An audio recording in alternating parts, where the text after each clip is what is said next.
আমি শুভর সাথে কথা বলতে চাই, খুব জরুরি দরকার। শুভ আছে? আমি শুভ। আপনি দাদু হতে চলেছেন। হ্যাঁ, আজ আমি খুব খুব খুব খুশি। আমি এখনই বাবা হতে চাই না চারু।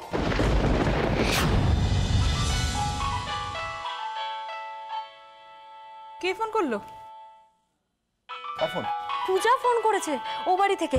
হ্যালো হ্যালো হ্যালো পূজা, তুমি জানো তোমাদের ফোনের জন্য আমি কত অপেক্ষা করেছি?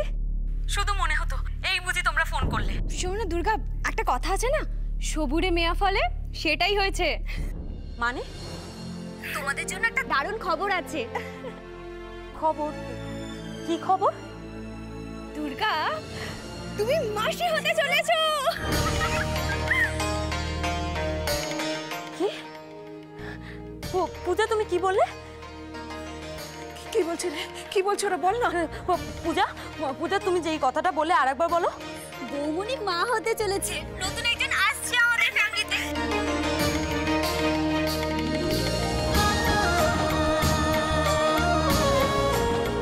এই দুর্গা, আরে কিছু বলছিস না কেন? এই আবার কি কোনো বিপদ নাকি? হ্যাঁ, আমি বিশ্বাস করতে পারছি না, আমি সত্যি বিশ্বাস করতে পারছি না। কি হয়েছে বল না, কি বলছো? রবার্ট চারু ঠিক আছে তো? হ্যাঁ কি রে? হ্যাঁ কি? মা দিদিয়া ঠিক আছে? দিদিয়া কি? মা দিদিয়া মা হতে চলেছে। কি বললি তুই? হ্যাঁ, তুমি দিদা আর বাবা দাদু হতে চলেছে।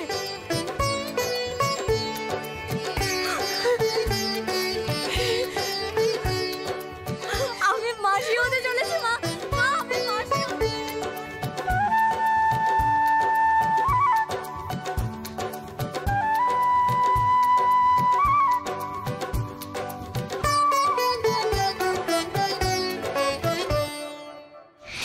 দেখো চারু, কি কারণে কথাটা বললাম সেটা নিয়ে কোনো প্রশ্ন করো না।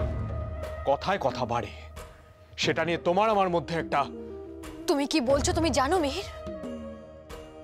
মিহির, আমরা ফ্যামিলি প্ল্যানিং করছি না, অলরেডি একজন আমাদের মধ্যে। অ্যাবর্ট করতে হবে।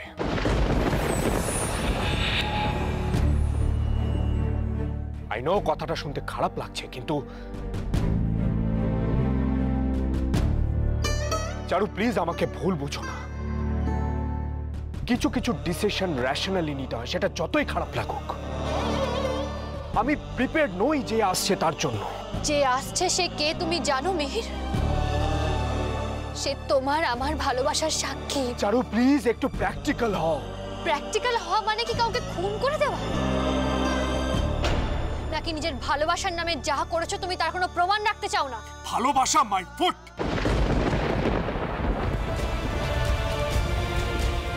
কথাটা তুমি অন্যভাবে নিও না চারু, এখনো অনেক সময় পড়ে আছে আমাদের কাছে।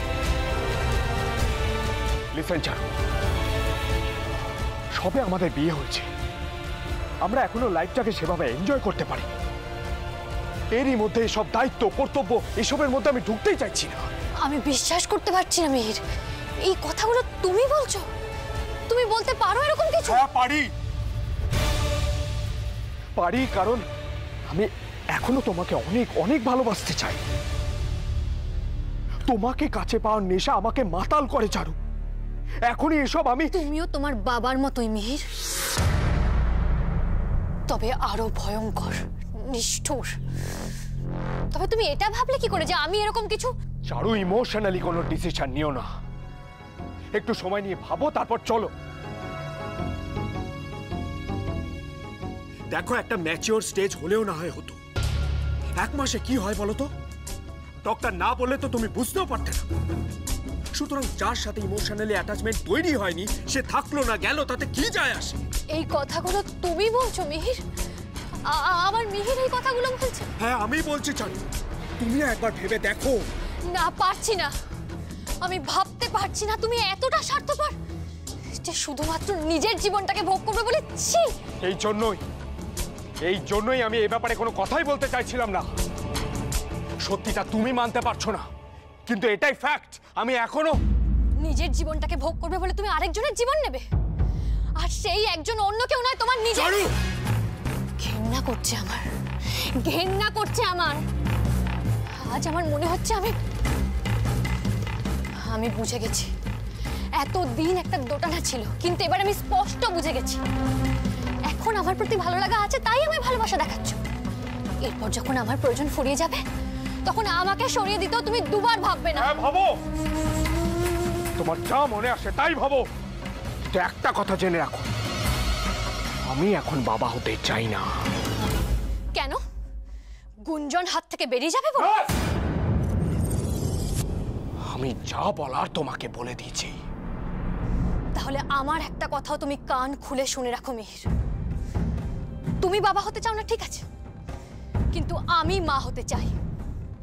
যে আসছে সে আসবে, তাকে আমি জন্ম দেব, কেউ আমাকে আটকাতে পারবে না। সব ব্যাপারে মেয়েদের এত জেদ থাকতে নেই। আমি চাই না যে আসছে সে আসুক, আর সে আসবেও না। কারো সাধ্য নেই ওকে আনার, তোমারও না।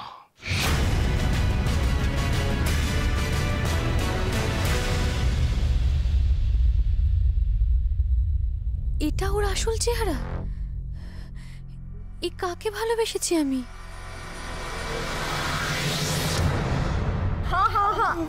আচ্ছা ঠিক আছে, আমি জানি তোমার সুগার ধরা পড়েছে, কিন্তু এত ভালো খবর কেউ এমনি এমনি তো দেয় না। একটু তো মুখে দাও, হা করো। নাও দেখি, আজকে আনন্দের দিন, খেয়ে নাও, কিছু হবে না। আমার আনন্দ আপনাদের থেকে কম কিছু নয় মাস্টারমশাই, কিন্তু বলছিলাম এত ভালো একটা খবর চারুর বাড়িতে তো আমাদের কিছু পাঠানো দরকার। হ্যাঁ, আমারও তো সেটা মনে হচ্ছিল। দেখো না, চারু তো আচার খেতে ভালোবাসে, তো আমি ভাবছিলাম ওর জন্য আমের আচার করে দিই, বুঝেছো? আর বাকি সকলের জন্য আম পাঠাই। কিন্তু দেখো আমাদের গাছের আমের যা অবস্থা, সবই বোধহয় নষ্ট হয়ে গেছে। তুমি কাল বাজার থেকে বেশি করে আমাকে আম এনে দিও। বাজার থেকে মানে? আমার বাগানে আমগুলো পড়ে পড়ে পচে নষ্ট হচ্ছে। আমি কালই কাঁচা পাকা সব রকম আম মিলিয়ে মিশিয়ে পাঠিয়ে দেব। আমার সামর্থ্য বড় কম, কিন্তু দিদি, চারু দিদির বাচ্চার জন্য সব কথা আমি বানিয়ে দেবো। আচ্ছা, তোমাদের মনে হয় যে আসছে সে তোমাদের হাতে তৈরি করা কাঁথাতে শোবে? তোমরা এত যত্ন করে ভালোবেসে আমের আচার পাঠাবে, কিন্তু সেটা কি আদৌ ওই সূর্য তরুণের অন্দরমহল অবধি পৌঁছবে? কেন পৌঁছবে না মাস্টারমশাই? আমরা গরিব হতে পারি, কিন্তু আমাদের ভালোবাসা তো খাঁটি। ঠিক কথা।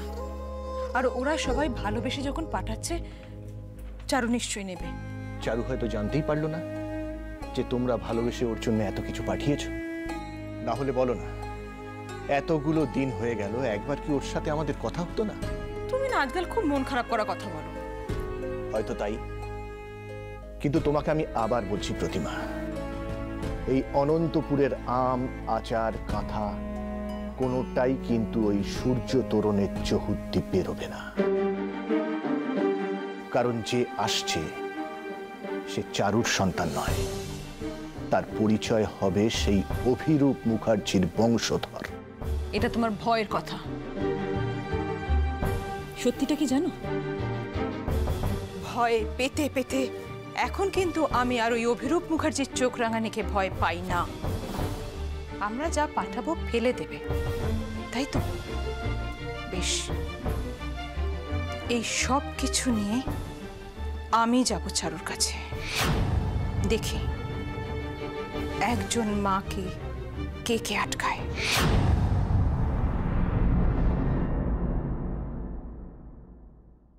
মিহির,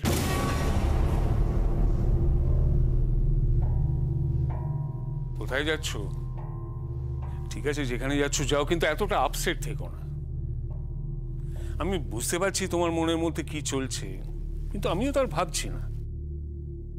হ্যাঁ, প্রথমে একটু ধাক্কা খেয়েছিলাম চারুলতা প্রেগনেন্ট শুনে, কিন্তু তারপর তো ঠিক করে নিয়েছি কি করতে হবে। অবশ্য আর কোনো অপশনও নেই। তুমি এক কাজ করো, ব্যাপারটা ফেলে না রেখে তুমি কালই চারুলতাকে নিয়ে। বাবা, এখন এইসব কথা থাক। মাথা ঠান্ডা করো, এসব ব্যাপার ঠান্ডা মাথায়। আমি যা করার করছি বাবা। তুমি রিয়ার বিয়ের ব্যাপারে কিছু থাকলে আমাকে বলো। রিয়ার বিয়ে ঠিকঠাকই হবে, কিন্তু আমার এখন একটা চিন্তা হচ্ছে যে এই যে চারুলতা পেটে বাচ্চা এসছে, এটা গুঞ্জনের কানে গেলে কি হবে? ওটা তোমার বাচ্চা নয় সেটা প্রমাণ করাও তো এই মুহূর্তে। বাবা আমি হ্যাঁ হ্যাঁ আমি জানি ও তোমারই, কিন্তু তুমি একবার আমার দিকটা ভাবো।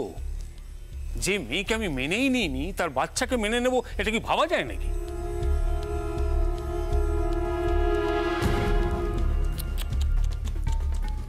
মিহির মুখার্জি, অভিরূপ মুখার্জির ছেলে হয়ে তুমি পচা শামুকে পা কাটলে। সামনে সুখের সাগর রয়েছে আর তুমি কিনা ডুব দিলে গিয়ে ওই পানা পুকুরে। সে তো ডুব দিয়ে এখনো উঠতে পারেনি দাদা, জল তো এখন নাকের ওপর দিয়ে বইছে।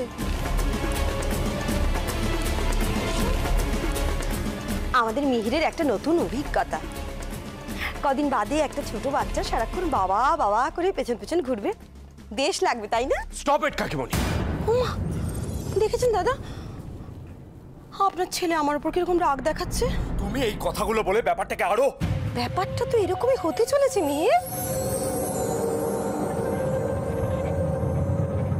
তুমি তো এটা অস্বীকার করতে পারো না তাই না? সেটা আমি চোখের সামনে দেখতেও পারবো না, তাই সেটা যাতে দেখতে না হয় সেই ব্যবস্থাটা তুমি। বাবা প্লিজ প্লিজ, এইসব কথা নিয়ে আলোচনা করতে আমার আর ভালো লাগছে না। আমি আসছি। বাবা কি মেজাজ! মেজো বৌমা, কিন্তু বাবা হওয়ার জন্য খুব একটা খুশি হতে তো দেখলাম না দাদা।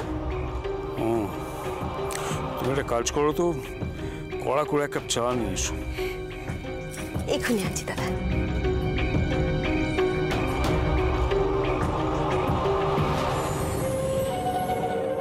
গুঞ্জন, কি করছো মামনি? ডান্স প্র্যাকটিস করছো?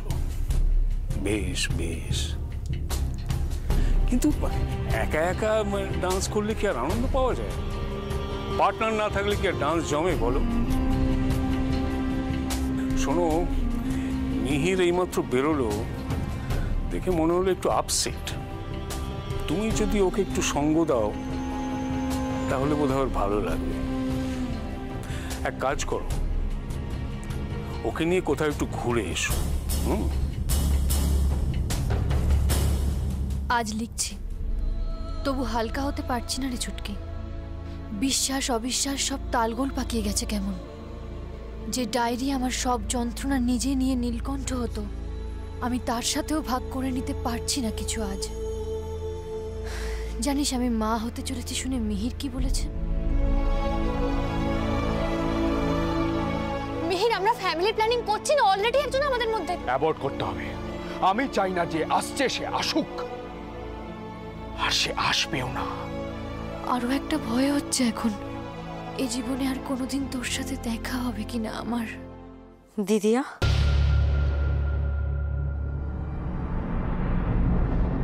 দিদিয়া তুই কাঁদছিস?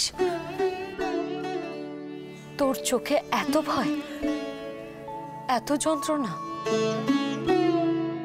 খারাপ পরিস্থিতি তো এর আগেও তুই অনেক দেখেছিস, সামলেছিস।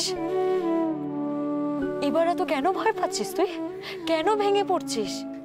কিন্তু এবার যে আমার আরো বেশি ভয় করছে রে চুটকি।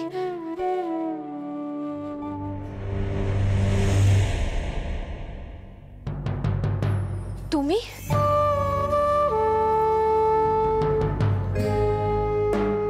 এত আনন্দের একটা খবরের পরও তোমার চোখে জল কেন আমি জানি না, কিন্তু মনে হয় কোনো একটা কারণে তুমি খুব কষ্ট পাচ্ছ। দাদা ভাইও বাড়ি থেকে বেরিয়ে গেছে সকাল সকাল। ওর যাওয়ার অনেক জায়গা আছে। হ্যাঁ আমি জানি আছে, কিন্তু এই মুহূর্তে দাদা ভাইয়ের তোমার পাশে থাকাটা বেশি জরুরি। বৌমনি, একটা কথা বলবো, রাখবে? তুমি দাদা ভাইকে একটা ফোন করো না। আচ্ছা, সমস্যাটা কেন বাড়াতে চাইছো? অন্তত একজনকে তো। ও সব সমস্যার সমাধান করে দিয়েই গেছে। আমি আর ওকে বিরক্ত করতে চাই না।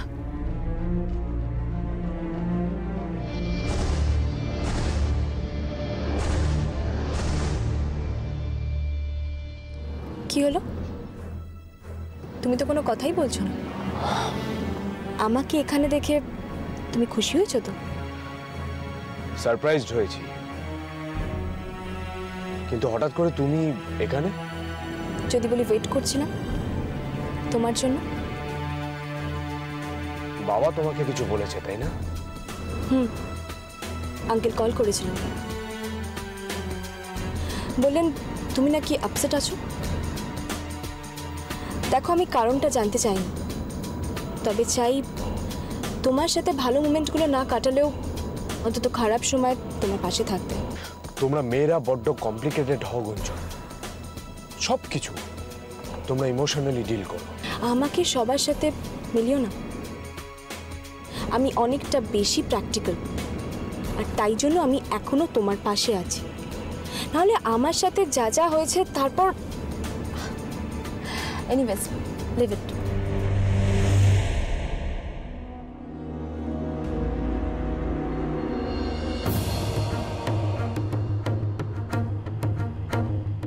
মিহির, তোমাকে এইভাবে দেখতে আমার একদম ভালো লাগে না, তাই কোনো হেল্প লাগলে আমাকে বলতে পারো। আই ডোন্ট নো মেয়েরা কি লাইক করে না করে, তবে আমি কিছু ড্রেস কিনতে চাই। ড্রেস? না, I mean sari. Can you help me? But একটা কন্ডিশন আছে, এইসব শাড়ি টাড়ি পরার হ্যাবিট আমার একদম নেই, তাই ওই জিনিসটা আমারও চাই। Okay fine.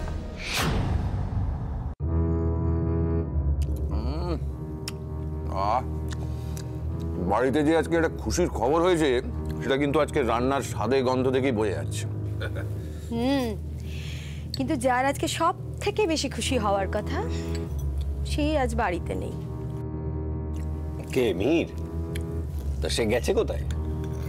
তুই যেখানেই যাক, কিন্তু তার বাবা হওয়ার অনারে যে সুখাদ্যগুলো আমরা খাচ্ছি সেটাই তো সে মিস করছে।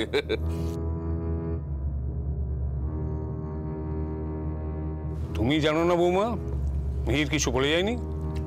এবারের ছেলেরা আর বলে কবে কোথায় যায়। অদ্ভুত ব্যাপার, বিয়ে করে কাজকর্ম সব লাটে তুলে দিয়ে বাড়িতে বসে কাটালো, আর এরকম একটা সুখবরের পর বাড়ি থেকে বেরিয়ে চলে গেল। তোমরা খাও না, আমি খোঁজ নিয়ে দেখছি। আর খোঁজ নেবে? এটা অন্যায়।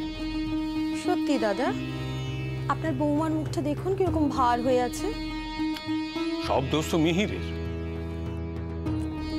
কোথায় বাবা হতে যাচ্ছে, দায়িত্ব কেন আর বাড়বে, তা না হুট করে বাড়ি থেকে বেরিয়ে চলে গেল। সে তো বেরিয়েছে অনেকক্ষণ, এই তো ফিরে আসবে মনে হয়। কিন্তু ও বেরোতে গেল কেন? দাদা তোকে কাজকর্ম থেকে লম্বা ছুটি দিয়ে দিয়েছে। ও আমার কি মনে হয় জানো, ওর ভাবি সন্তানের জন্য শপিং করতে গেছে। তুমিও না সুজয়, আছে কাঁটাল গোপের তেল। আরে এই তো সবই জানা গেল, এখনো তো 7-8 মাস দেরি। তা অবশ্য ঠিক, এর মধ্যে কত কিছু ঘটে যেতে পারে। যাকে যাক, ও ফিরলে একবার আমার সঙ্গে দেখা করতে বলবে। আরেকটা কথা, মেজ বৌমা ছোট বৌমা, ওই রিয়ার বিয়ের কেনাকাটার দায়িত্ব আমি মিহির আর নতুন বৌমাকে দিয়েছিলাম। মিহিরের যে হাবভাব দেখছি, ওর উপর আর ভরসা না করে তোমরা দুজনে মিলে সামলে নিও। এর জন্য ছোটকে দরকার হবে না দাদা, ওটা আমি একাই সামলে নিতে পারি। না না, পরশু এনগেজমেন্ট, একা চাপ নিও না, হাতে হাতে করলে সব সময় মতো হয়ে যাবে। সময়টা খুব গুরুত্বপূর্ণ, সেটা মাথায় রেখে সব কাজ করো।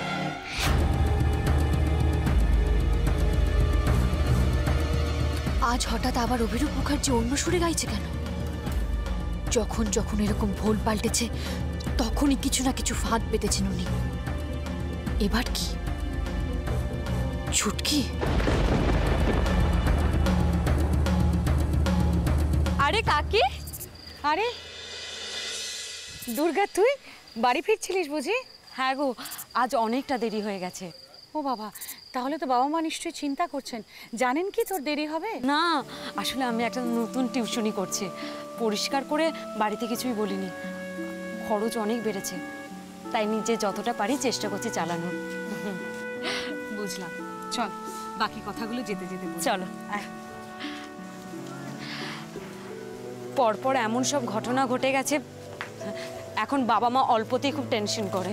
সেটাই তো খুব স্বাভাবিক দুর্গা। সত্যি যদি কোনোদিনও কিছু পাল্টানোর ক্ষমতা হয় আমার, তাহলে তোকে বলে রাখছি, সবার আগে আমি এই গ্রামের পরিবেশ পাল্টাবো, যাতে রাতের অন্ধকারে গ্রামের বিয়ে বউরা একা বেরোতে দুবার না ভাবে। আমি জানি তুমি পারবে। আমার সাথে যে জীবনে এরকম কোনোদিনও ঘটবে আমি সত্যির আগে ভাবিনি রে দুর্গা। তবে এটাও ঠিক, একা জীবন কাটানো আর একা পথ চলা এতগুলো মানুষের দায়িত্ব নিয়ে এর মধ্যে বিস্তর ফারাক রয়েছে। তবে দুর্গা সত্যি বলছি, আমার খুব ভালো লাগছে।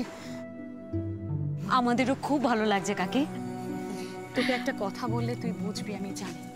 জানিস, সংসারটা হঠাৎ করে আমার এখন অনেক বড় হয়ে গেছে। গ্রামের প্রত্যেকটা মানুষ এখন আমার যেন নিজের জনের মতো। এখনো অনেক রাস্তাঘাট কাঁচা আছে কাকি, বৃষ্টি হলে হাঁটা চলা যায় না। তুই ঠিক বলেছিস। আমি বিডিওর সঙ্গে কথাও বলেছি, বর্ষার আগে ঠিক কোথায় কোথায় গ্রামের কাজ হওয়া দরকার আমি সবটা ওনাকে জানিয়েছি।